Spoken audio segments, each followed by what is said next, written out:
What's up, kinfolk? It's RJ Young. I am not on a step mill. Thank you for watching, downloading, subscribing to the #1 ranked show. And on this episode, we have the first half of our Pac-12 Media Day special, where you're going to hear from head coach Mario Cristobal at Oregon, head coach Jimmy Lake at Washington. I asked them about their first jobs. I asked them about my all-time Pac-12 team, for which I know you have so much to say and so many opinions. But I was really just so grateful for how much fun was had with this episode. And yes, we will have the Pac-12 South, starting with USC, Utah, in the next coming episode. So without further ado, let's go talk to the guys. All right, I'm here with Oregon coach Mario Cristobal. Coach, how you doing? Doing well. Good to be here. Appreciate you guys having me. Right on, coach. So last year's wild and didn't end exactly how you wanted it to end, but you got a Pac-12 championship in there. What did you learn about your team that you didn't know going into 2020? Well, we were a little bit more resilient than I thought. I guess I didn't know what to expect, but we did find out that with those circumstances, being that on top of everything, they weren't unique to us, right? The whole world was going through it, that we could find a way through opt-outs, through a truncated season, that we could still find a way to win the conference championship. But we didn't finish it, as you mentioned, like we wanted to. So a lot of maturing, a lot of growing, development was experienced throughout the course of the year. A lot of stuff that we think is going to be very valuable for this year. But all in all, a solid season, some really good moments, some other moments we'd like to have back and improve upon, and looking forward to 21. This, for me, is the year of one Kayvon Thibodeaux. And I want to know what story you could tell us about you seeing the kid play and then going, I need him to be a Duck. I need this to happen. What did you see in him? What did you see on film? Well, I thought we had a guy that could change things. I mean, anytime you get after the passer, and mind you, we really feel that to win football games, you got to be able to affect the quarterback, right? And you got to be able to stop the run. And we knew he had natural pass rushing ability, but he had that long, lean frame that, if developed the right way, he could be just a massive force on the edge, stopping the run, knocking back tight ends and offensive tackles. And he's done that. And he was very diverse. He's very intelligent. So it's not a guy that you just put in one spot and leave him there. We've moved him around. We've given offensive lines different exotic looks that are hard to identify and block. And he's been very effective. He's been effective straight up. He's been very effective on the move. And he just keeps getting better and better and better. But watching him in high school, we saw a lot of juice, a lot of energy. Digging deep into his high school career and just talking to his coaches, the part that we loved was that five-star status was matched by a five-star work ethic and attitude. And when you combine those two things and put them in a culture like ours, you're going to get great results. And so far, they've been pretty good. It's one of the things that I love most about your program is y'all have some swagger, you have some attitude, and you recruit just like that. No, we're supposed to be here. How do you walk into a place like Oregon at the time you did and give it that culture, give it that identity? Because they're very much you personified. Well, the first thing was to recognize the accomplishments of those that came before us. And we made it clear to the entire team, like, hey, man, Oregon's won a lot of games before we got here. All right, our job is to uphold that legacy and to honor it by elevating the standard, by how we do things. But we were going to adopt a culture of physicality. We were going to recruit explosive players, but we were going to get really physical and dominant at the line of scrimmage. We felt that that was the path to winning a conference title and then going beyond that. So we recruited hard, really hard, and the Panay Sewells of the world all of a sudden end up on our campus, and it changed things in a hurry. And we were very demanding, but we don't cross that line to become demeaning. We stay on the demanding side. And we kept showing our guys, look, this blueprint leads to these results. This is what we're doing it, how we're doing things, and why we're doing it that way. And if we can inform them and keep them in tune with us as to, look, this is why we are doing this, that we're going to get the right type of response. And our guys ate up the challenge. They didn't flinch. They took everything we threw at them, and we challenged them, and we are challenging them now to a whole new level. They ate it up, and they're. I think this team's hungrier than any other team we've been around over the past 4 or 5 years. You got a lot of personality on that team, and a lot of it I love. Thibodeaux, Justin Wilcox, I could keep going, but let me pivot to some fun questions for you. The first one is, what's the last job you had before going into coaching full-time? Oh, man. Does being a graduate assistant count? It can, Did you have another job besides that? I had a few jobs. Okay. You know what I mean? Okay. I got to stay. Well, let me stay along. One of them was being a public relations account coordinator. Okay. In Coral Gables, Florida. That was one of them. Wow. All right. There's a story there, but I'm going to keep you moving. Can you tell us 3 nice things about your rival? I can't think of any. It escaped you. Which I think that, to me, shows more respect for rivals than just trying to BS your way and start spewing out some nice things. I'm glad we have rivals, and I'm glad that the rivalries are intense and fierce. Who has the best uniforms in college football, not named Oregon? Gotcha. I didn't. I think the spacing and the gap between 1 and 2 is so big I can't think of a 2 right now. I like that. I appreciate that, Coach. All right, so this was fun for me and point of contention. I put together what I thought was the best all-time Pac-12 offense and defense. Okay. Take a look at, this is the defense first, and tell me who I missed. Those some really good players, you know. This year isn't over yet, you know that. You know, you'd be funny to hear. One KT said the same thing. Yeah, I like to extend this 2 more years. There's a couple of the real good young players that are going to come on out. But I think, you know, he only played 2 seasons. I think Javon Holland would have made his way on here with a 3rd season. I do. But this is a group of great football players. Impressive. Offense, Coach?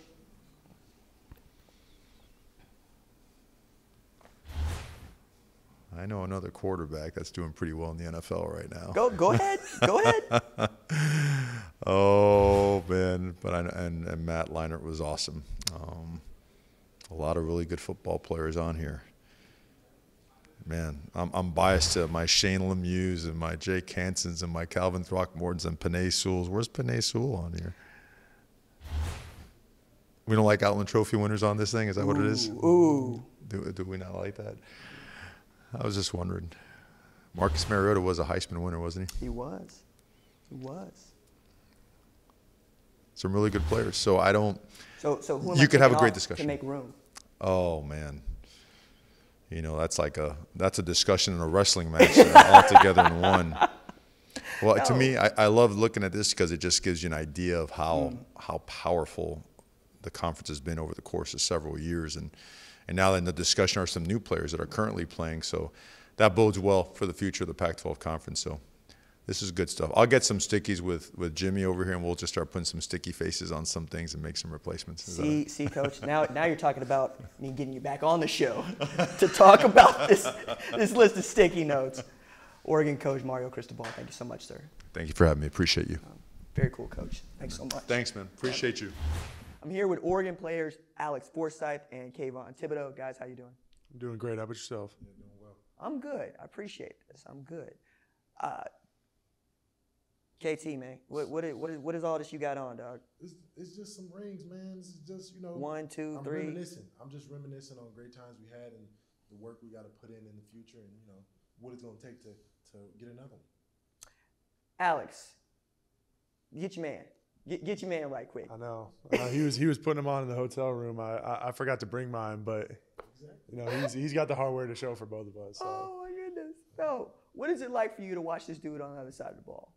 He's fun to watch. He plays the game the right way. Like I said, he's not just a third down pass rusher. He's an every down kind of dude. So he's going to stop the run.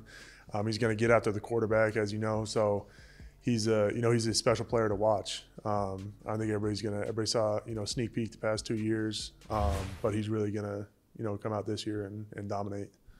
So Casey, last time I saw you was the opening final. Wait, hold on. Now Alex is a general. Pardon I'm just saying, I had to make it known that this is a general. You guys, people don't really pay attention to the O-line, but the O-line is almost, he's just like a quarterback. While the quarterback's making his calls and making his checks, the O-line, I done seen him turn around sometimes like, no, I got it. Don't worry. Like, I know the pass protection. He's calling it out. He's reading the whole defense from, having his hand on the ball. I mean, it's truly a general and truly a person that takes control and can, handle whatever's coming at him. A general. Yeah. You gonna let that you like that? I like that. Okay. Yeah, I appreciate that, KT. That's a good way to put it. Just trying to be like the quarterback of the O-line and the offense. Yeah. I know. Okay. All right. You done got so much bigger since 2018, but you're still just as fast. Mm-hmm. What are y'all doing up there in Oregon to help continue to let you be that fast, but also get bigger? Coach Feld, we have a great program, great. Everything's intentional. He doesn't maximize, he doesn't just do mindless stuff. So from speed school to the fourth quarter training to even the eating program and the weight regimen, they give you all the resources to kind of maximize your potential. And that's kind of what we've been able to do. Right on. All right, I want to pivot to some fun questions. And Alex, I'm going to start with you. Mm-hmm. Who has the best uniforms in college football, not named Oregon? Oh, best uniforms? The Ducks. No. It's got to be Oregon number one, but I'm trying to think of who's number two. I like Florida. I like Florida. That's just me. Yeah, those jerseys are cool, like the blue. The blue and the orange, that's a cool combo. So I'd say, yeah, probably Florida. Florida, who else? I feel like you're dunking on Florida State right now. That's what I feel like. I like Florida, the black. You're right. The black Florida State is cold. You're right. That is cold. Who else got some cold ones? I don't really know. It ain't. Iowa. Ooh. Iowa State. Ooh. Iowa State. Iowa State. That red, black, yellow. That red, yellow, and the black. The all blacks. The all blacks were cold. Okay. I'm not gonna lie. I like that all black. Everybody should have an all black. All right, Alex. This one's for you specifically, and we'll see what you got on the case. Who on the team would you most want to date your sister? Oh man. First answer would be nobody, but second answer, if I have to choose, oh man, probably like TJ Bass or somebody. He's really quiet. He's respectful. He doesn't say much, so it's got to be TJ. Me, I think I might go with Johnny Johnson. Okay. I say Johnny Johnson. He's the same guy every day. He's never. He's respectable. He's the same guy always, and he you know what you're getting from him. You don't have to guess. And I like him. Right on. All right, guys. I'm going to hand you what I think is the all-time Pac-12 offense and Pac-12 defense. Y'all take a look at that and let me know who I left off. I got my opinions on this one. I feel like Justin would tell you to put himself on there right quick. I'm saying quarterback. I'm probably going. Oh wait, this is a question. Are we going on what they did in college? Yes. Okay. Yes. What they did in college? Yes. Marcus Mariota is he's a top 4 college quarterback of all time.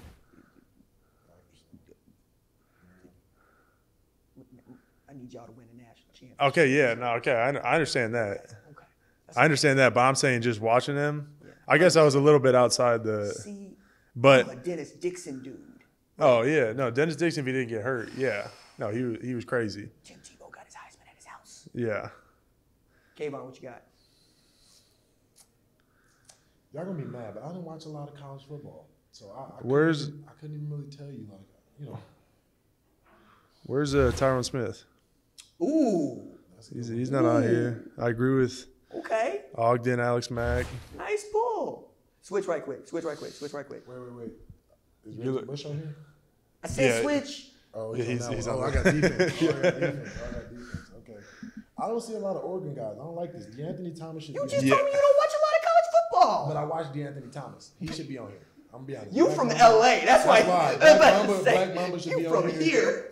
Black Mamba should definitely be on here. And if you're watching it, just know I told him to put you on. Yeah, I agree. I second that. Michael James feeling some kind of way. Michael James. Yeah, it's got to be LaMichael. He's one of the best college running backs. Michael should be on here. Right, shoot. Fellas, I got to get y'all up out of here. Alex Forsythe, Kayvon Thibodeaux. Thank y'all so much for this. When's the new one coming out? The new one? Yeah. You got to finish. Okay. Finish. I'm just checking. Hey. Finish. We're just wondering. And finish with a win. That'll help you. Nah, I'm getting at you. No, for real. You're one of my favorite dudes to watch coming out of high school, man. And I can't believe you still got that get off. Right. I thought for real it was going to go away with all this weight. Hey, man. God does things in mysterious ways. Let's leave it there. I appreciate you guys. Yeah, appreciate you. Thank you for having me. Here with Washington coach Jimmy Lake. Coach, how you doing? I'm doing great. How are you doing? I'm getting there. I'm excited to see what you got in store. And I want to start with this. Y'all have one of the coolest non-conference games of the season for me. Get to head to the Big House. How excited are you for that, for your team? Extremely excited. It's a traditional matchup, a Rose Bowl matchup for years. We have a lot of respect for the University of Michigan. It's a historic venue to play in. Of course, we would love to have Michigan come to see us in 2020 in Husky Stadium. Unfortunately, that game was canceled, obviously, due to COVID. But we're excited. Our team's excited. Our fans are excited to go over into the Big Ten, into the Big House, and put on a really good show for our fans. You mentioned 2020 and COVID, and I feel that y'all were one of the teams that was most unfairly hit with this despicable disease. Have you bounced back from that unfortunate incident where perhaps you're playing for a Pac-12 championship? Right. No, we were extremely disappointed, obviously, the outcome of the finish of our season in 2020. We had a young team, obviously young head coach, a new offensive coordinator, but a new quarterback. But we really felt like we were hitting our groove. Starting off 3-1, left a bad taste in our mouth that last game. We felt like we started off slow, which we did. We could have easily started off 4-0. We let the coronavirus finally seep into our building, which it was not in there. And as we all know, the coronavirus does not discriminate. At some point, it's going to get you. This is obviously pre-vaccine, and unfortunately, our season was derailed. So there's really a sense of unfinished business with our staff, our players. We've had a few players that could have went on to the National Football League. They decided to come back and join us again because they wanted to wear that Washington helmet one more time and finish off what we felt like we could have finished off in 2020. You're one of the many teams that took advantage of the transfer portal in this spring, and I want to ask you about one in particular. What does Brendan Radley-Hiles provide for you at Washington? Yeah, it has been awesome watching him dive into our culture, accept our culture. He's one of us already. He's a dog, which I call him. He's a dog. This guy loves football. He loves watching football. He loves lifting weights, training, and we got a chance to have him in spring football, so we got to see his physical presence, which he showed everybody in high school, and he showed everybody when he was at the University of Oklahoma. We're excited that he's in the purple and gold. He's an immediate leader for us, just his work ethic. People see what he does. Our players see what he does behind the scenes. Our staff sees what he does in between the lines and in the weight room. I'm excited for Husky Nation to watch Buki, as we call him, to watch him make some plays for Husky Nation. Buki's one of my favorite players, and I'm happy to see that he is making an impact for you, Coach. I want to pivot to what I think are going to be some fun questions now. Okay, so by all means, have fun with them. Okay. The first one is, what was the last job you had before going into coaching full time? The last job I had, I was finishing up my degree at Eastern Washington University, my business degree, and I was an account executive for the Spokane Indians baseball team, a minor league baseball team. And I was selling tickets packages, going into organizations, selling group packages to come on the weekends and come watch minor league baseball. That was my last job I had. So you learned to recruit pretty early. That's right, I did. I had no idea I was going to be a football coach. I thought I was going into business. I was getting credits and I was getting paid at the same time. Finished up my degree at Eastern Washington. The coaches that I played for at Eastern Washington approached me while I was doing this internship and said, I was a leader for the team, a captain for the football team there, and they said, you need to get into coaching. You have a big impact on these players, on your fellow teammates. You need to get into coaching. So as I finished up my degree, I then tried coaching out, and here I am. I took the bull by the horns and love coaching, love football, love sports, love competitiveness. Just like the business world is competitive, football is obviously competitive, and I'm right where I need to be. I'm glad you did, Coach. I'm glad you did. Next question. Again, have fun with it. Okay. Say 3 nice things about your rival. Okay. 3 nice things about my rival. Is it 3? I have to come up with 3, or can I come up with 1? I'll try to come up with 3. Let me see here. They have it's a beautiful drive into the stadium on our side of the mountains until we get past, once we pass Snoqualmie. but it's really beautiful on the way up to Snoqualmie and the way down. There's one. I am actually a really big fan of Nick Rolovich. Okay. There's a good one. I would not be able to say that in the last 7 years, his predecessor. So there's a nice thing for my for our rival. And then one more, I know a lot of the players that are on their team, whether we recruited them or we came across paths watching them in high school and got a lot of respect for them, and they represent the state of Washington really well. Hey, you did it. Come on, there you go. I like that. Yeah, a little venom, but a little niceness. That's me. Because I do want to get your thoughts on this. Okay. This is the all-time Pac-12 offense according to me. I'm going to have you take a look at this to start, and then we'll take a look at the defense. But tell me who I left off, who you would add. Okay, definitely. Oh yeah. I mean, these are all great ones. Oh, right, yeah. Ron Yari, Jonathan Ogden, Alex Mack. Those are some big time selections right there. Mm-hmm. It's a good league. That is a good list of people right there. And so I'm supposed to add to this list? If you don't want to, that's okay. It's okay to tell me that I'm perfect. Right. I love it. This is pretty good. This is solid right here. Okay. I mean, the only thing, I don't see any purple and gold on here. I mean, Reggie Williams, Tui Yasasopo, Jake Locker. Okay. All right. We'll take a look at the defense then. Okay. Because I think you might have more to say about the defense. Okay. We'll see. Okay, I was making sure we got Steve Emmet on there. Okay, that's good. He was drafted #1 overall, by the way, so maybe we could put Steve all the way at the top. This next little. All I was we're just building it out. I'm just saying. Safety's at the top. I'm looking at this. He was the #1 overall pick, but this is Terrell Seggs. Oh my gosh, beast. Brewski, Ronnie Lott. I mean, I think you got Eric Weddle in here. I coached him in the Senior Bowl. You got to have Buda Baker on here as well. Okay, all right. He's the highest paid safety in NFL history. There it is. I think you got to have to put his name on here. But Ronnie Lott, obviously, that's a big one. But see, Coach, if I just start with 2015 and work my way up through Washington Huskies, we might be here a while. Yeah, I was about to say, we might be here a while. All right. I love it. This is a great list, though. I can't. There's some great guys on this list for sure. I agree with you. All right. I will take that. Okay. Washington coach, Jimmy Lake. Thank you so much, sir. Thank you so much. Go Dogs. I'm here with Washington football players Trent McDuffie, Jackson Kirkland. How you guys doing? Good. Doing great. Right on. I'm getting there. So I got to talk with Coach Lake a little bit earlier to go, and I want to ask you, Trent, right off top, what's Buki providing your secondary? Yeah. I mean, if you've never met Buki, he is a humble go-getter. And, I mean, the first thing he told me is, man, I'm trying to understand your culture, and I'm trying to learn as much as I can in your defense. And, I mean, he brings athleticism, he brings football smartness, and he just brings swagger from that Oklahoma and, just fits right in with the defense. Feels very Cali. For sure. Okay. It's Cali swag.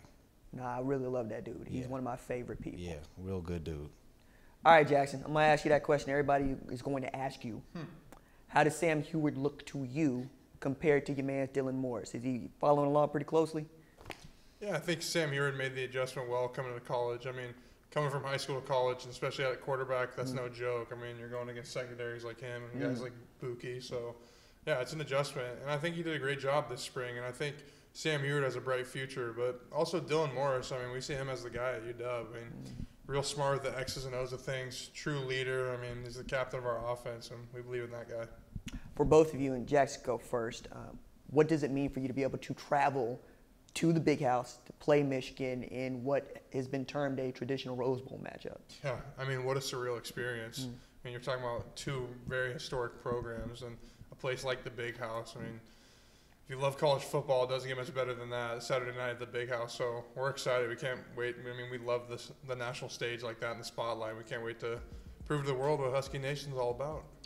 Trent. Yeah, just like Jackson said, we kind of are going there to put UW on the map, and showing out for Pac-12, which is a big thing for us on the West Coast, is showing what we about. And, I mean, it's a historic game, as you know, two top dogs, and, it's going to be a battle, and it's going to be a lot of fun, and fans are back. So the energy, the atmosphere of college football, it's going to be amazing.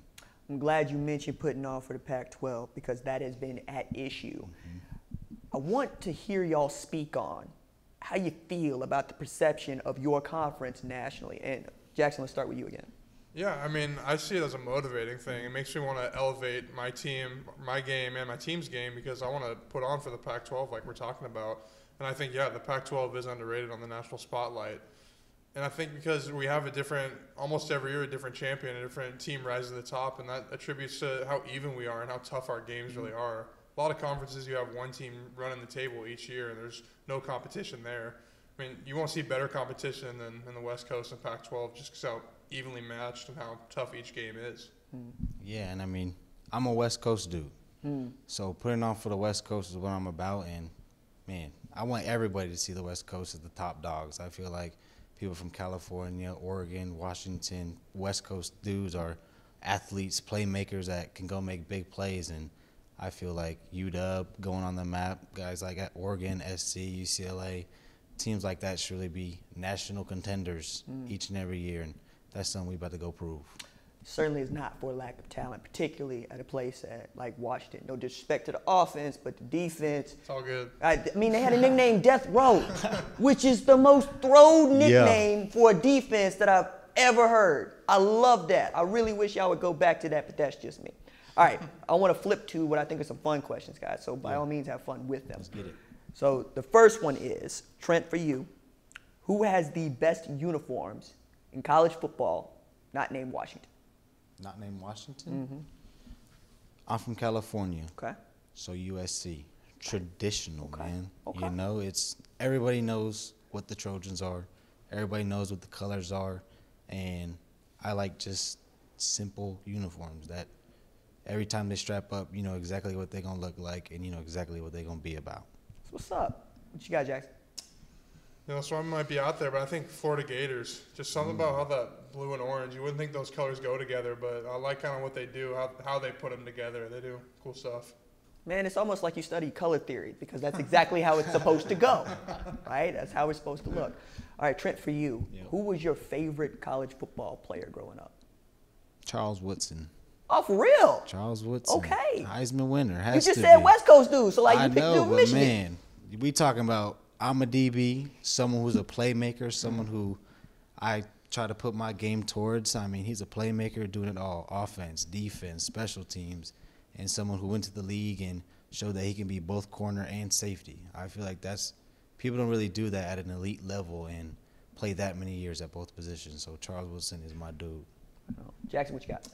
I got to go with Reggie Bush. I mean, West Coast guy. Obviously that USC team was on a tear there. So, you know, I just love the dynamic playmaking ability. And he's just one of those dudes like that X factor when you need him the most. I mean, he's going to prevail for your team. No, I can see it now. Jackson over here. There go Reggie. I'm done. You got to catch him. I'm done. Nice guy to have. For sure, yeah. All right, so I put together what I thought was the best all-time Pac-12 offense and defense. Jackson, you got the offense to start. Trent, you got the defense to start. Who did I leave off?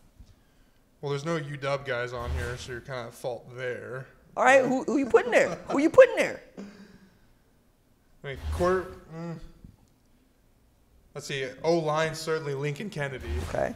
That dude was a dog at UW. Okay. I mean, put some respect there, but yeah, I'll just cover the O-line for that. I'd say certainly Lincoln Kennedy, but no disrespect. I mean, there's some great players on here. Right on. Trent, what you got? Ooh, see, dang, I didn't even see myself up there. I was about to say Troy Polamalu, the dog, man. But, man, you know I'm going to put on for the defense and for Washington and someone who I think is just the most underrated player is Buda Baker. As soon as you turn his tape on, it's just play after play he's showing up. It's like we call it a flash, you know, someone who just flashes across your screen. You're like, whoa, hold up, let me rewind. Who is that? Buda Baker was that dude who is the death row defense, you know. He's him, Buda Baker. I love that. I'm him. Yeah. He is him. Him. Nah, man, highest paid safety in league history. Man. All right. This is something. All right, well, you know what? I'm going to say a prayer for you on that one, Trent. You know, it's what I want for you. Yes, sir. It's what I want for you, Jackson. Appreciate that. Trent McDuffie, Jackson Kirkland. Thank y'all so much. Appreciate it. Thank you. You know, I'm here with Washington State players Max Borge and Jihad Woods. Max, appreciate you with the help there, man. Like, for real. Like, that's actually a question I have. How often do you hear people mispronounce your name? Not too bad. I mean, it's Okay. here and there. I feel like most Coug fans know my name, but people around the country are still learning it. So when they butcher it, it's my fault because that means they don't know my name because I haven't done enough for myself yet. I mean, 1,400 yards from scrimmage in 2019. You did plenty. You did plenty. Jihad, man, what do you think about this dude and his idea on the Twitters to get himself involved with NIL by saying, hey, I'm going to go take out my offensive lineman with all this money I'm going to make? Yeah, it's a great idea. Max is a great teammate. I call myself Max Borge's teammate. That's my nickname around here. Is that how they've been going around with you? Yeah, That's messed up, man. That's messed all the way up. I'm Max Borge's teammate. Oh, so, get out of here. No, he's a great dude. He's a great teammate. He's solid. You know, so that's the type of person Max is. Max, put us on game with your man Jihad right there. All right? What makes this man a special football player? I mean, he works really hard. He's probably the hardest working man I've ever been around. He's always in the gym, always perfecting his craft, and then he's a leader on and off the field. So it translates well. You see him out in games, and I'm glad he's on my team, and I don't really have to go against him besides fall camp a little bit. But yeah, he's a stud athlete, and it's a testament to his hard work, without a doubt. He's the mayor. He's the mayor of Pullman. Actually, that's what I call him, the mayor of Pullman, because he's really the face of Pullman. So no, but you got the insight though, because this is something I got to know about Coach Rolovich. Yeah. I got to know about this man in spring games. It's like an anti-spring game. Yeah. So like, how you get used to this every year? Yeah. I mean, Coach Rolo, he's obviously a fun guy to be around, and you know he's a players coach as well. So he's easy to talk to. You know, he texts and calls us all the time. You know, he's a real personal guy, and we love that about him. Max, you going from Coach Leach to Coach Rolo, who is just a little bit over to the left, and by that I mean like weird. Which one is more weird? Was Leach, without really? a doubt. Okay, Leach right. was something else. Okay. Rolo's like a little goofy, but he's nothing like Leach. Leach was just next level. Both really good guys, though, but yeah, Leach. Okay. Leach was funny. All right, so switch to some more fun questions. All right, first one, Jihad, this one's for you. Who is your favorite past college football player? Reggie Bush, easily. I mean, took mine. You know, nah, yours too. Yeah, Reggie Bush for sure. Just because you know I'm from San Diego. Right on. He's from San Diego. I went to the same high school as him. You know, he's just been, you know, just a great example of who to be. And, you know, I actually played running back a lot of my my youth football career. So, you know, I took after a lot of his moves. I used to always like reverse field and, you know, do crazy stuff for no reason. Like, I just wanted to be just like him, you know what I mean? And, you know, he's a great role model. And I actually met him the previous Pac-12 Media Day. So it was a great experience. Jihad Woods' teammate. Who is your favorite college football player from the past? I enjoyed watching Barry Sanders. I mean, he's electric. I was actually able to talk to him. My marketing guy does marketing for him, so he put me in contact, and it was pretty cool. And he's like a robot on the field. He can't even explain his gameplay. That guy's unreal. Reggie Bush also, it was really cool to watch and everything he did. And I think he needs his Heisman Trophy back. See, with all this NIL stuff, I mean, it kind of, I don't know, but he was tremendous to watch. There's been a lot of cool running backs. But, yeah. I'm going to let slide. You said your marketing guy got to his marketing. Yeah, he has a marketing guy. I'm going to let that slide. This man got a marketing guy. All right, Jihad. Yeah. Can you tell us 3 nice things about your rival? 3 nice things about UW. Give us a couple hours of that. Give us 3 nice things. They're a good football team. They have a good coach. They're located in a nice city, Seattle, Washington. What you got, Max? mean, the dudes I met last night, they're cool. They're nice dudes, good guys. It was actually good to meet them and actually have a conversation besides just talking crap to each other on a football field. But, yeah, I think their stadium is pretty cool, how it overlooks the water right there. And that's really it. I mean, that's 2 things. You need one more. Come on. You how long do I got? Not very. Not very. One more thing I like about UW.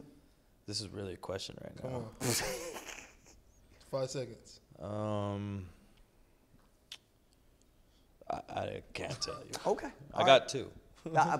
You know what? That's 5 between you. Yeah, they actually have a good coach. They have a good coach. I agree with that. We'll go with that. And I met him, and he seems like a nice guy. So I'm gonna let Coach Lake say. there's let 3. him know you said that. Yeah, that's fine. Yeah. All right, guys. So I took the liberty of putting together what I think is the best all-time Pac-12 offense and Pac-12 defense. Let me know who I left off. I like McCaffrey on there. Man, That's my dude. dude can move. Still can move. Yeah, he's pretty good. I think Eric Kendricks for sure. Ooh, there's a pull. Yeah. Who you taking off? I mean, I love Evan Weaver. I love him. Like, that's my dude. But Eric Kendricks was just different, man. He inspired me as a player. I actually got to meet him. I went to a UCLA camp back in like 2014. I think it was the year before he won the Buckus Award.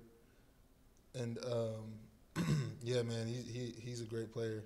So I would take him. That's what's up. That's what's up. I think I'm taking my guy Drew Bledsoe. Left him hanging, and he's not on here. And yeah, you know all about Bledsoe, #1 overall. I know what Bledsoe did in the NFL. Yeah, I thought, hey, What are you number doing, Washington #1 State? overall. No. That's also in the NFL. No. How do you go #1 overall if you don't have a good college career? Tools. How's that work? Potential. Anyone who goes #1 overall is pretty raw in college football. Yeah. Tools. Potential. You know, they've drafted speed. Like Chip Kelly was drafting off of kneecaps. Chill out. All right, Max, Shahad, thanks for playing along, guys. I appreciate you. Thank you. Thank you. Thank you for having us. It was awesome. Here with Stanford football players, Mike Wilson, Thomas Booker. How you guys doing? Fantastic. Doing great, yeah. Thanks for asking. Right on. So, y'all have a big game at AT&T Stadium where my Dallas Cowboys play. They're going to play against Kansas State. How excited are y'all to play that game and knowing it's likely to be full? I can't wait, honestly. Another cool little tidbit is that we got a guy that was on our team last year, Simi Fehoko, that's going to play for the Cowboys. So Dalton cool. Schultz, too. Yeah, Dalton Schultz. There's a couple of Stanford guys that are going to be there. But honestly, like, that is one of, if not, the best stadiums in the country to play at. You look at that huge screen, you look at the capacity and all that, and you can't think of a better way to open up your season. So, Mike, what you think? I think everything he said was spot on, and just being able to play in an NFL stadium in general, right? I've dreamed of that since I was a little kid watching Terrell Owens, right? Right. Run to the star, right, and do all the popcorn and clown and do all that crazy stuff. So it's just gonna be super surreal just to play and fulfill a lifelong dream. You should do that. I'm sure Coach Shaw would appreciate that. No, trust me. I might not be flying back with Stanford if I did that. Might have to drive home. Yeah, I mean, yeah. So I was telling Michael, right, like Kansas State do some wild stuff, and they run like a fake pull power. So your guard will pull out and then come back in to the free gap. Oh, yeah. Oh, wow. Yeah. He's playing like a blitzing linebacker, really, like you know what I'm saying? bluffing and coming to it. Yeah, wow. And then they just run it to whoever is uncovered. It's just, it's going to be fun to see how y'all counter that. Yeah, that's this guy. He'll eat that up. Especially now they gave you the keys. Yeah. Hey, look, I'm trying to help you. You helping me, I'm trying to help you. I appreciate that. So an interesting question I have for you two in particular. What's the difference between being a Stanford football player and being an FBS football player? Right. Thomas, you go first. I think it's the responsibilities that you have. You know, Stanford academically is a different standard. You know, you look at our acceptance rate, it's in the low 4s. And it gets worse and worse every year, or better and better depending on where you look at it. Right. But yeah, no, I think it's the standard that you have and the responsibilities. You know, you have all the responsibilities of being a Division I football player, added on to the fact that you're at a world-class university, you know, that is no slouch when it comes to academics. And also you want to have a social life as well, you know. So those are things that most student athletes carry, but the academic standards that you have to meet as a Stanford football player, a Stanford student athlete in general, are just a bit different, you know. And that's why it takes a different type of person to come to this university and thrive. Yeah. Mike? I think sheer numbers wise, right? When we committed, I think my year of 2018, it was 1 of 32, right? So I was 1 of 32 official offers that they gave out, right? Look at a lot of these other schools, they offer 200-300 guys. 1 of 32. Think about the odds of how many how many high school kids want to attend Stanford as a student athlete, as a football player, right? It's probably in the 100,000s. So just being 1 of 32 is crazy. And then when you get to Stanford, it advertises itself as it truly is, right? It's a school-first university, right? Look at guys. If you go look at some of these other universities, I'm not going to name specifics, right? But if you go look at some of these other universities, all you'll see is communications, general media studies. But if you go look at the majors of Stanford, you'll see engineering, economics, computer science, right? A lot of these complex majors that take rigorous hours of late nights, right? Guys staying up till 3 a.m., and we got a game in 2 days. Taking midterms the night before a game, literally midterms. We had to travel our academic advisors so they could supervise tests going on. But Arizona State, I kid you not, there's guys. It was mid-quarter during midterm season, and guys took a midterm the night before a game, went into Tempe, beat Arizona State, and got out of there like it was nothing, right? And we just handled it with class, and it's just normal. So it's school first, no matter what. Yeah, and I think part of it too is that obviously you have a lot of benefits when you come to a university like Stanford, but you know you have to pay for that too. You know, it's not easy. Like Mike said, there are a lot of close to sleepless nights. You know, you gotta get some sleep because practicing or lifting on no sleep is not a good idea. But yeah, no, it's kind of one of those deals. With great power comes great responsibility. You know, and any Stanford student athlete or Stanford student in general can speak to that. You know, you get a fantastic degree, but you got to work for it. Yeah. I remind people often that Andrew Luck is holding an architecture book when he's preparing for games. And I'm just like, that's not me. Okay, this is going to be an interesting question for y'all, and it's fun. So we into the fun portion, so have fun with it. Yeah. You just told me about all these great Stanford football players and what y'all are majoring. Who would you most want or least want to date your sister? Ooh. Yes, it's a spicy question. Yeah, no, because we always talk about this. Yeah, who do you want to expose? Let's go best. Who would you want? Who's the best guy? Who would I want? I think we're going. I think Justice is up there. Justice is up there. Yeah. I would let this guy date my daughter. I appreciate that. I would let this guy. Okay. Mike too. I would let. This is a good guy. Mike good too. Guy. This is a good guy. I think both of us are decent candidates for this. Yeah. But outside of us, Justice Woods. Is a stand-up man. You know, Tanner McKee. Stand-up. Love him to date my daughter. Exactly. He comes to the parents' dinner and the parents will be impressed. Yes. Yo. Yes. Tanner just got back from a mission trip, right? Yes. Okay. Yeah. Okay. Great guy. Yeah. Devoted, great guy. You see it. Yeah. You see the characters. All right. So I want to do something that's fun. I put together what I thought was the best all-time Pac-12 offense. There you go, Michael. Thank you. Defense. Here you go, Thomas. I saw this. Okay. Actually. I've seen this. There's a lot of high contention about this list. Man, look, it's my list. I've seen it. I'm saying. Yeah. I gotta say the quarterback position. How did you come to Matt instead of Andrew? 1 national championship, 2 national championships, stiff arm trophy. That's how. Now, if I'm talking about what did you major in college, and how do people talk about you, post, before, wanting to be in one of these 32 dudes to get a scholarship to Stanford, yeah. I can see how Andrew Luck has a great argument there. He needs to be in there. He needs to be in there. He's the best modern quarterback prospect ever. Ain't nobody said nothing about Christian, though. Yeah, he does have Christian McCaffrey, and he has Troy Walters in here. I didn't say. He does have Troy Walters. It's respectable. It's respectable. You know, like all things, you can get a little bit better. That's all I'm saying. That's all I'm saying. I think that's where we're going to have to leave it, fellas. Yeah. Michael Wilson, Thomas Booker, thank y'all. Thank you so much. Yeah, thank you so much. Here with Stanford head football coach David Shaw. Coach, how you doing? Doing great. Now, they've made jokes about you not having that title, right? About it being director of football. Do those jokes make you smile? Do you think that they're insensitive? How does that land for you? It is part of being at Stanford. Okay. Like we're always going to do things a little bit different. Our titles are going to be a little bit different. Yeah. So I take it, it's all in good nature. Okay. Well, the two guys you brought here, I feel like gave us an admission video for why we should send our kids to Stanford. And I've come to understand it's one of the things that you love about your job.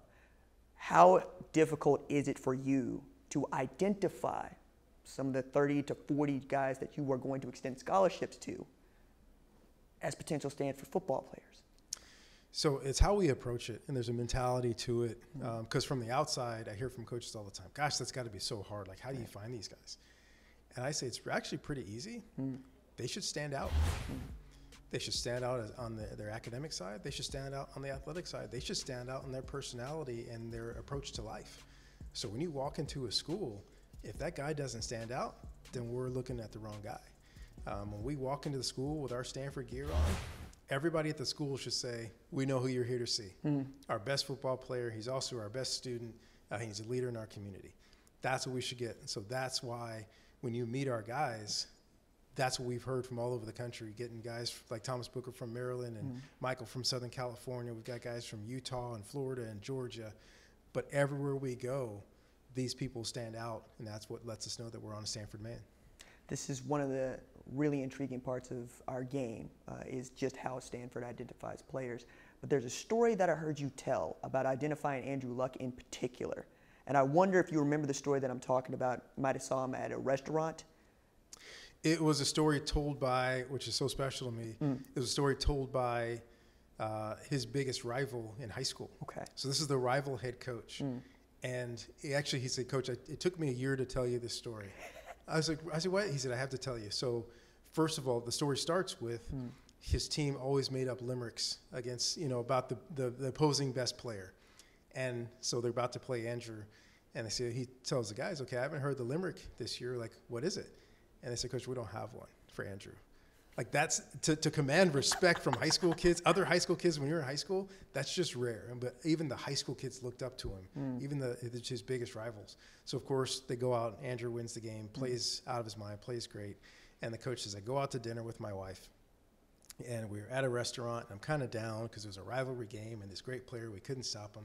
And who was at the restaurant but Andrew and his family? So here's Andrew, right, high school senior, gets up, walks across the restaurant, shakes his hand, introduces himself to the coach's wife, and sits there and has a conversation with him about the game, but then about other things before he goes back to his family. And not only did he beat him, he also made him feel better afterwards. So that's just one of those people that when you go to recruit somebody, that's what you want. You want the great player, you want the great person, you want the great student, and that's what we're always looking for at Stanford. I love that story, Coach. Really do. What did you learn about your team in 2020 that you didn't know going into 2020? Well, it's what you hope, and you're not really sure. Okay. But when adversity hits, how are we going to react?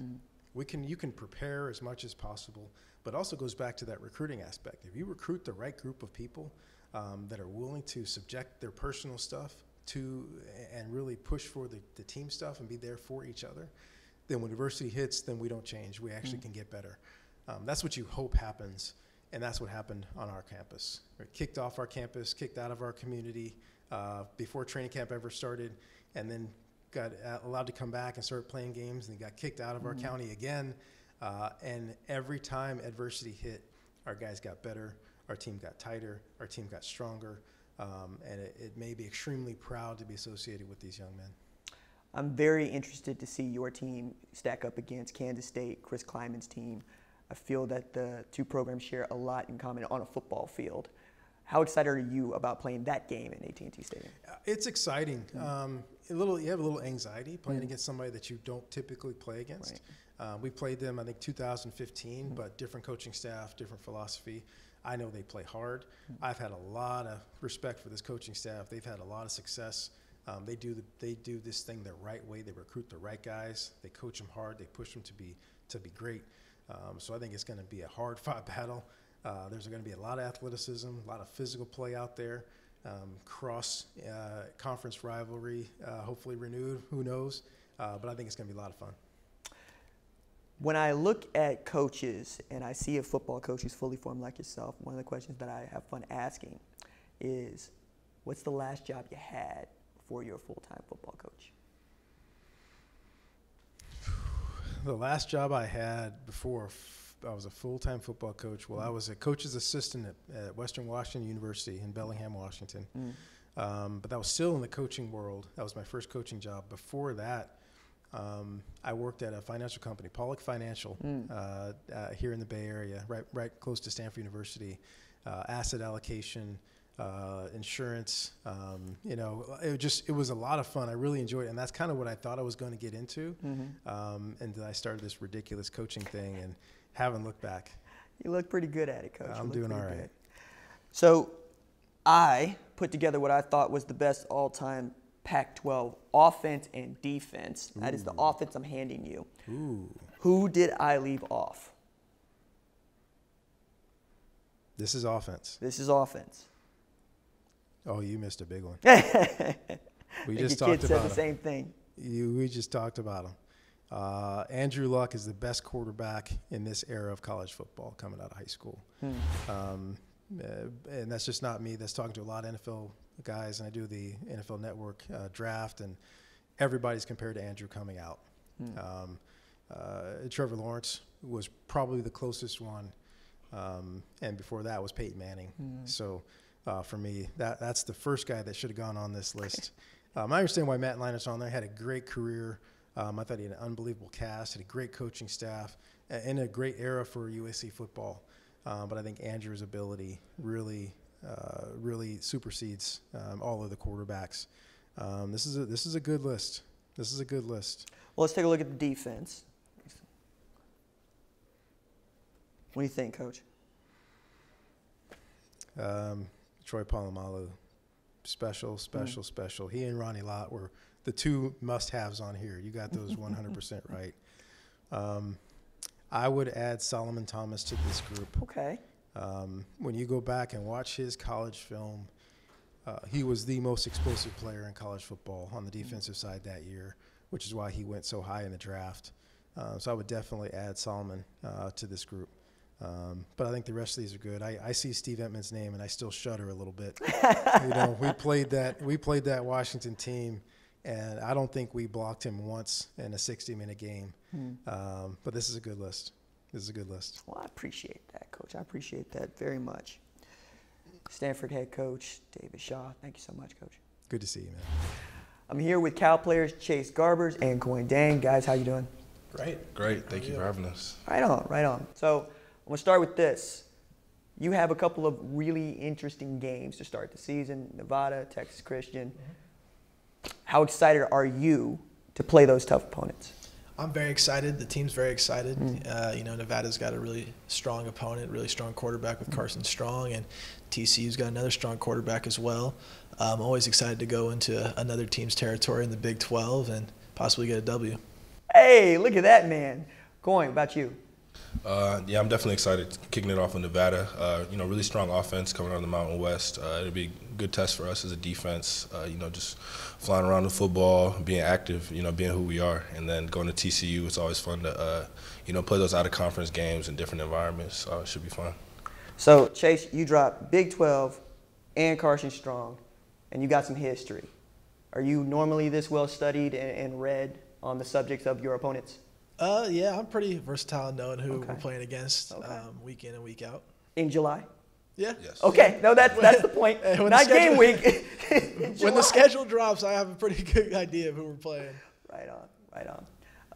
Coin, what's it like to play against this guy in practices? It's a lot of fun. We're smiling with each other right now, but we get to fall camp. It's always the competition is real, and it's a lot of fun. So, him being the leader of our offense and me being the leader of the defense, I think we try to lead by example and really lean into that competition. And so, we're smiling now, but we might have a couple words for each other about a week and a half from now. I was about to say, I see the alpha energy just emanating. It's coming from the direction, right? All right, so I want to pivot to what I think are some fun questions. So by all means, have fun with them, okay? Start with you, Chase. All right. Can you say 3 nice things about your rival? Good school. That's about it. What about you? 3 nice things about the other school, Yeah, the farm. Yeah.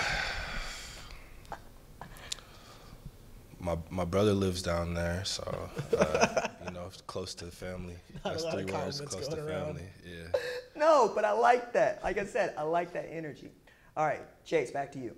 Who was your favorite past college football player? Believe it or not, I was an Aaron Murray fan growing up. Okay. Yeah, Georgia. My dad went to Georgia, so I grew up watching a lot of Georgia games. Yo, man, you're on the wrong coast. Okay, just point it out. Aaron Murray, Georgia, your dad, Georgia alum? Yep. How's he feel about Cal? Well, he's grown to like it. Okay. Okay. He moved out to California right after graduated from Georgia, so he's got a little Cali blood in him. There you go. Coin, got a favorite past college football player? I'm gonna keep it in the family. I'm gonna say Marshawn Lynch. Ooh, beast mode, Skittles. Beast mode, yeah. All right. Why are we going with Skittles? Cal legend, Bay Area legend. You know, somebody who just, you know, his aura and the way that he moves, everybody feels it. So yeah, he's somebody you remember. Appreciate you for being here. Would not want you to be fined. So, Chase, who on the team would you most like or least like to date your sister? Oh, wow. Would most like Colin Moore, tight end. Yeah. Least like, I mean, there's a couple. Okay. What you got, Coin? Most like, you know, actually, it's a lot of good ones. We got some good guys in the locker room. I'm trying to think. Who wouldn't I have to go fight? I would say Braxton Croto, outside linebacker, really good kid. So I would trust him. And then not like I won't go there. Yeah. Anybody says good kid, I know what the energy is in the room, right? That's somebody you can go over and have a few words with, and they're gonna get the point. I get you. All right, Chase, back to you on this one.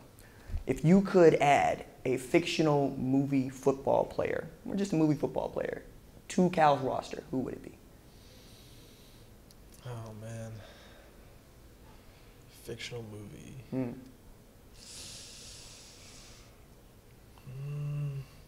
going to have Katie go with this one first. What you got?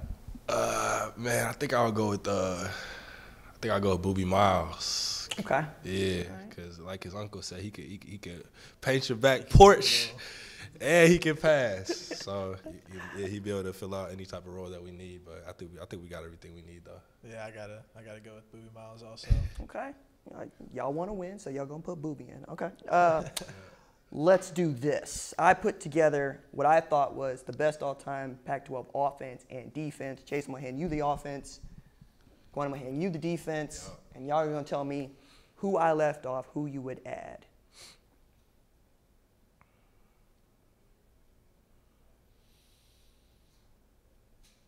Well, I'm just going to start out with quarterback. Aaron Rodgers over Matt Leinart. I mean, elaborate. Well, I mean, I got to because Cal guy.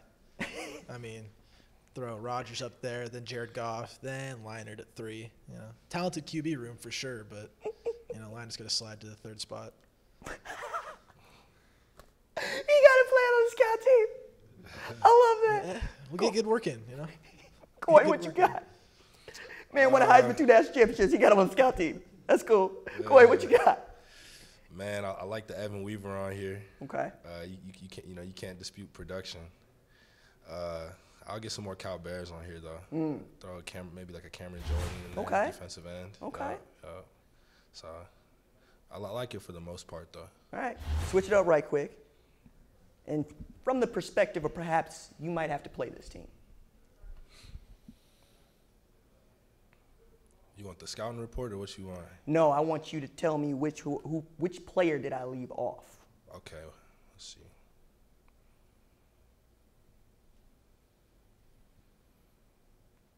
I'd be worried about Cam Jordan for sure if he was on this team. Okay.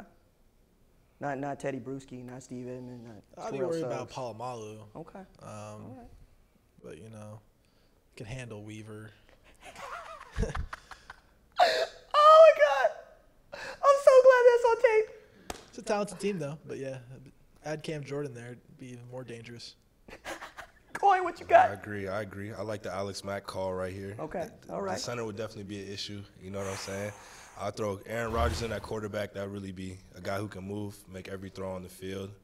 Maybe throw Marshawn Lynch and Javid Best in the backfield. Tony Gonzalez at tight end. You feel me? Going down the I know. I was trying to say, look at this man. Look at this man. I think that offense would be a problem. Okay. Sure. All right. Offense would be a problem. In the NFL, yeah, it would be in the NFL. In college, I'm just looking at the records. I'm just looking at the books. That's all I'm doing. Hey, to each his own. You know what I mean? That's a tall task to make an all Pac-12 team. So, there you go. You did the best with what you could. But I'll probably put a little bit more, California blue and a little bit of the gold in there. So I can get with that. Y'all riding for y'all, so I appreciate that. Chase Garber, Coin Dang, thank you guys. I appreciate you. Thanks for having us. Hey, I'm here with Cal coach Justin Wilcox. Coach, how you doing? I'm well. How are you? I'm getting there. Y'all have some really entertaining games for me on this schedule. One of them against TCU, whom I just persist in calling Texas Christian out of habit. But y'all played them before, and the last time you played, one of the memorable games of college football history. Yes, we played them a couple years ago. I have a ton of respect for Coach Patterson. I've actually coached against him a number of times throughout my career, back in the Boise State days, and he's built a great program down there. We go down there week 2. As you know, they have a electric offense. They're going to spread the field. They're always going to be good defensively. Coach Patterson's got a defensive background. And you also mentioned we played them a couple years ago in a bowl game, and we came up on the short end of that. We didn't play our best football, but you give them credit. They did what they needed to do to win the game, and we have an opener against Nevada, which is going to be a real challenge. But then we're going to head down to TCU and look forward to taking the team down there. Yeah, those two good programs. One in which Jay Norvell, head coach at Nevada, have some experience with. So I'm looking forward to that one as well. What'd you learn about your team in 2020 that you didn't know? Yeah, I thought the guys did a really admirable job of trying to do what we asked them to do, and most years, really, in every other year we've all been through that, we can set a schedule, know what's coming, here's the plan, and really stick to that kind of a regimen. Last year was nothing like that. I mean, each and every day seemed like a new challenge. There were days where, whether it was practice or meetings, meeting outside and come and dress for practice, not using the locker room, how we were getting food. We had our first 2 games essentially canceled, had 1 game canceled while we were on the bus. So there was just this kind of constant, not sure what's coming next. And I thought the guys, really did a nice job of navigating that, because it's a really tough mental exercise to kind of always be throwing a curveball. It's never like you could get into a rhythm. And that was difficult. And, the other teams felt the same thing. And I just thought the guys did a nice job. And really, there was some bonding that took place during those times because it was so difficult that I think will be beneficial to us in the long run. Right on, Coach. I want to pivot to what I think are some fun questions, so please, by all means, have fun with them. The first one is, what is the last job you had before going into coaching full-time? Okay, last job I had before coaching full-time, that would have been in 2000, maybe the summer of 2000. Fall of 2000, I was moving furniture. I worked for M. Jacobs Furniture in Eugene, Oregon. We would go, somebody buy furniture, we'd pick up their new furniture, put it in a truck, drive to their house, have to take the old furniture out, bring the new furniture in, and people, when they buy new furniture, A, they don't want the furniture, scuffed, and B, stairways and walls and all that, you learn how to, there's some geometry involved in that. So That was my last job, and then I got a graduate assistant job in January 1 of 2001 at Boise State. But prior to that, I was moving furniture at M. Jacobs in Eugene. 16 summer, I did that for Mathis Brothers Furniture. Yeah. Never again.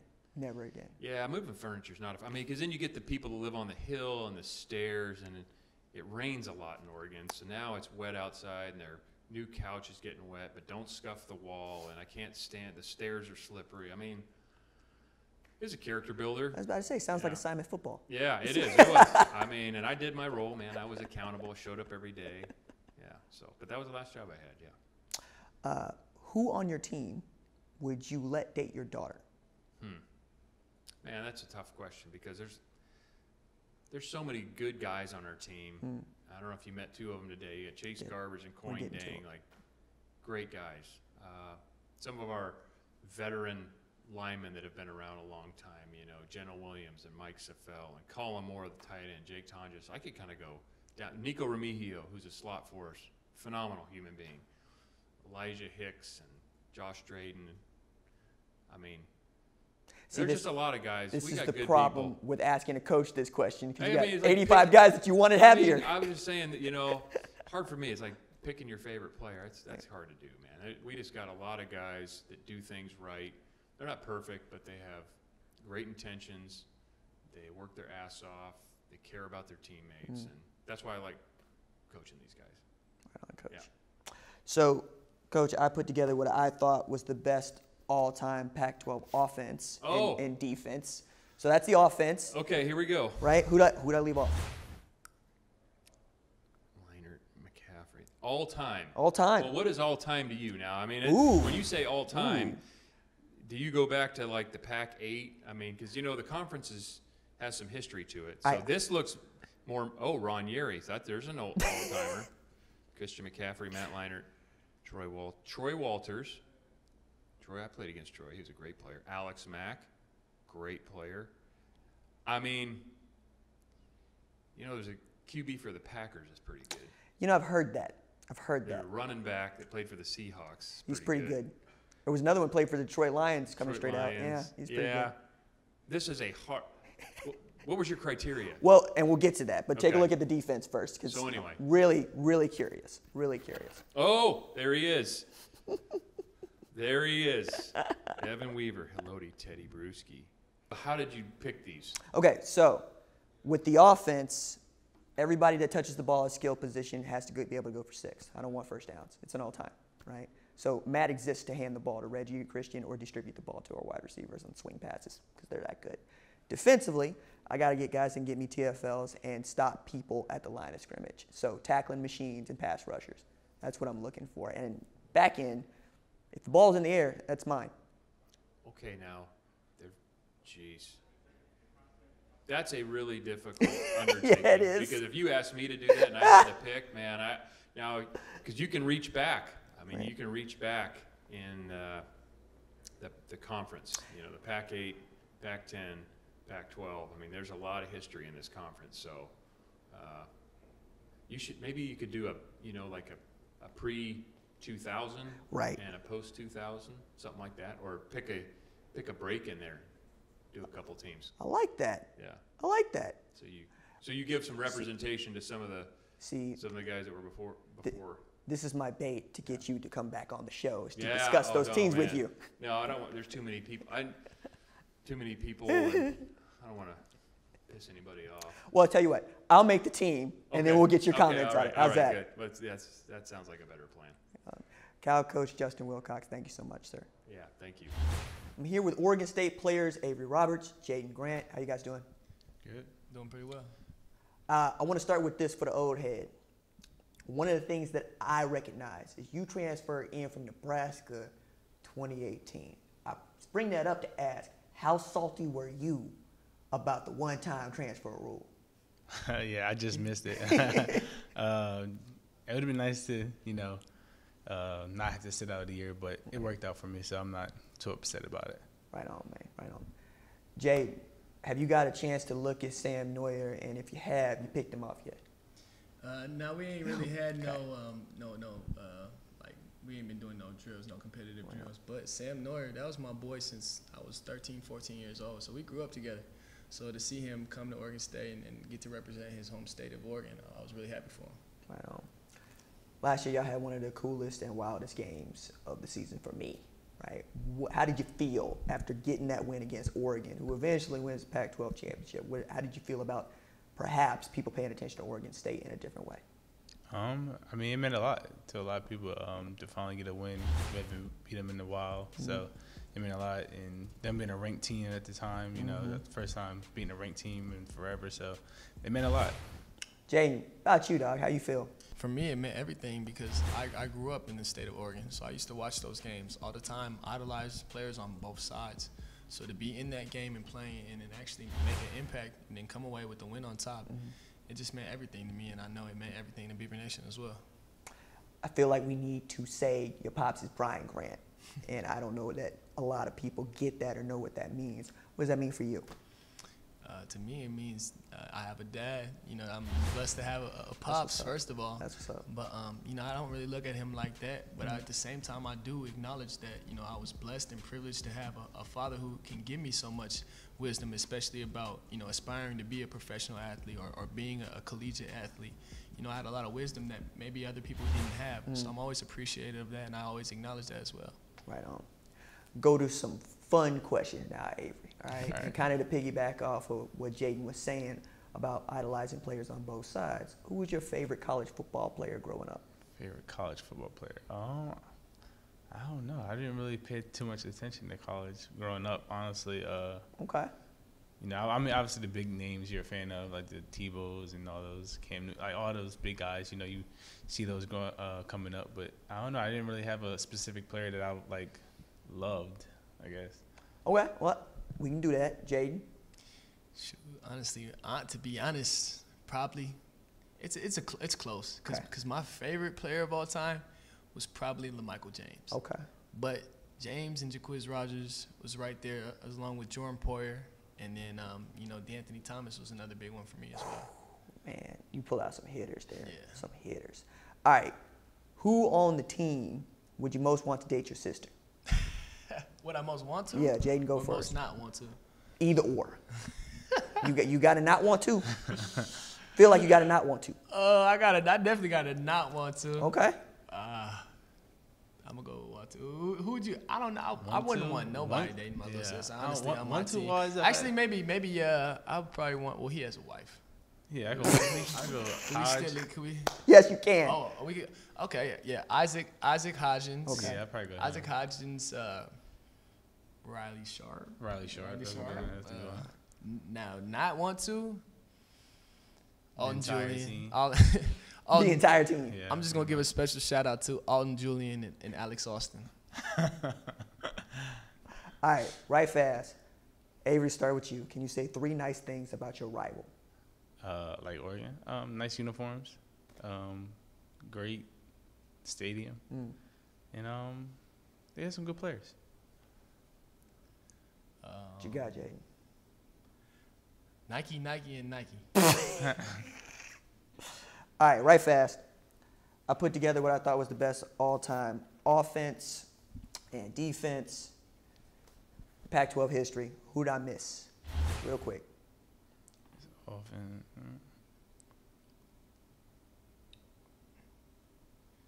I don't even know who half these people are.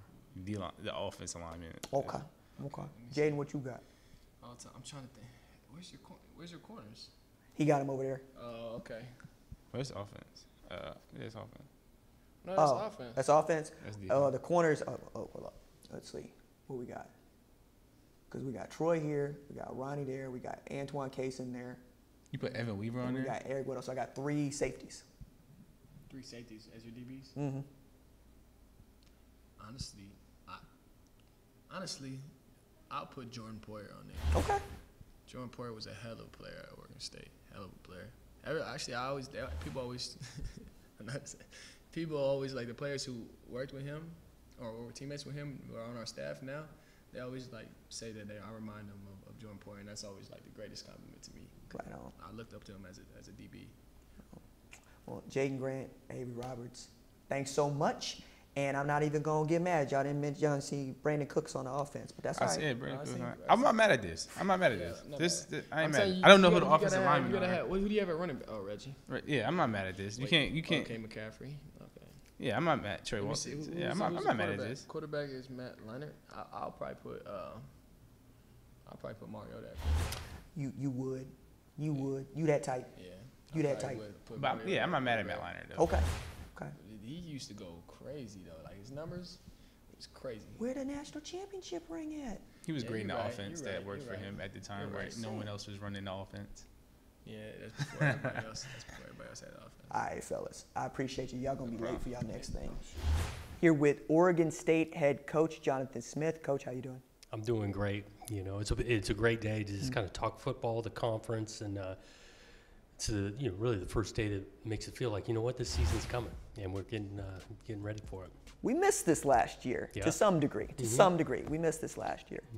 But last year happened, and we're all grateful for that. And y'all played one of the coolest games that I got to see all year.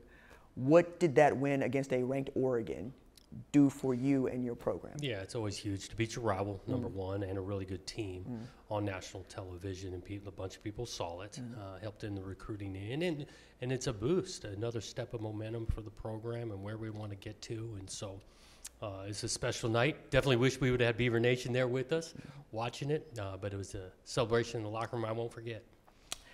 You went and got Sam Neuer out of the transfer portal. Why did you need to make that move, and what was the pitch like?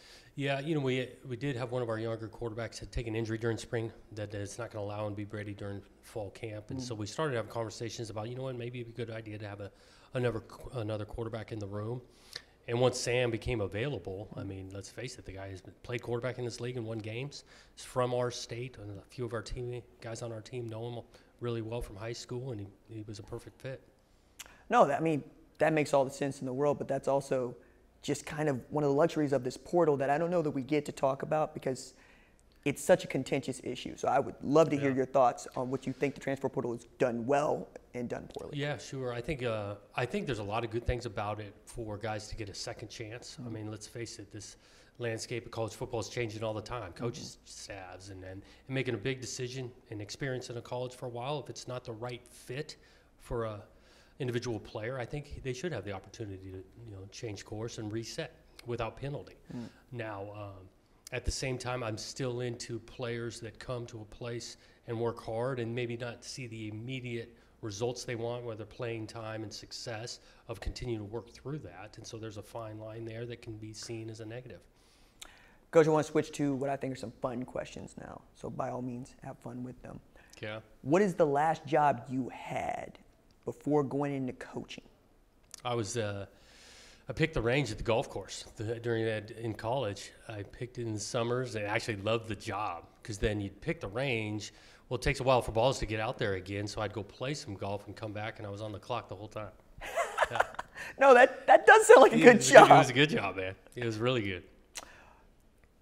Can you tell us 3 nice things about your rival? Yeah, you said to have some fun with that. Yeah. I do think they're cutting edge. I'll say that in a lot of the aspects of their athletic department and program. They're competitive. It means something to win around there. And what else could I say? I will say I know a few of the coaches on that staff pretty well, and they're good men. That's a good coach. Okay, so I took the liberty, of putting together what I thought was the best all-time Pac-12 team, offense and defense. This is the offense. Okay. Tell me who I left off. Yep, let me take a glance at this sucker here. Ooh, McCaffrey on there. I got you. There's some good backs. So you got Butch on there. Who did you leave off? Well, shoot, I think about Aaron Rodgers and what he's doing in the NFL right now. Well, I'm judging them based on what they did in college. In college. Yeah. Yeah. Yep. Leonard has a big-time career. Brandon Cooks is on there to beef. Who did you leave off? This is just offense? Yes, sir. I can give you the defense if you like. Take a look. Yeah. You got a tight end on here? No. Yeah, I'm curious on that. We've had some tight ends come through. Can I see the defense? Sure. 11 positions. I went with 3 wideouts, 2 tailbacks. Oh, I got you. Yeah. So you're in kind of 20 personnel. That was pretty good. Edmund, I like that back in the day. Gavin Weaver. He's been my favorite player in this league outside of ours the last couple of years. Evan Weaver. Why is that? Just the way he plays the game and his instincts. He's physical. It meant something to him. He's just around the ball all the time. Okay, so you're asking for me to like pick a couple that. Somebody that you would like to see on this team that isn't. Who would I like to see? You got me kind of stumped, man. Of course, I'm trying to pick out a Beaver too. You know? Well, and I hear that. Yeah, I hear that. Yeah. So definitely on offense, I'd say Steven Jackson. Okay. Running back for the Beavs, that big time career, and then continue on in that. God, that man was so good. So good. He's helping us out a ton too, still at the university and involved. It's been great. He's been great.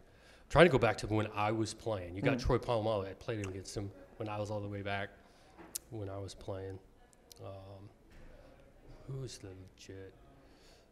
I'm slipping on his name right. Oh, no. You got him right there. Terrell Suggs. Okay. All right. Because I played against Suggs. I was just going to say, you'll get to him. You'll get to him. Yep. On defense, you know who was really good in this league? Was Buda Baker.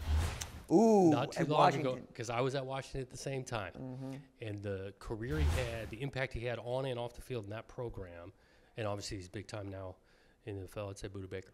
Right on. Well, Oregon State coach, Jonathan Smith. Thank you so much, sir. Yeah, appreciate it. Thanks, Coach. It's fun. Yeah.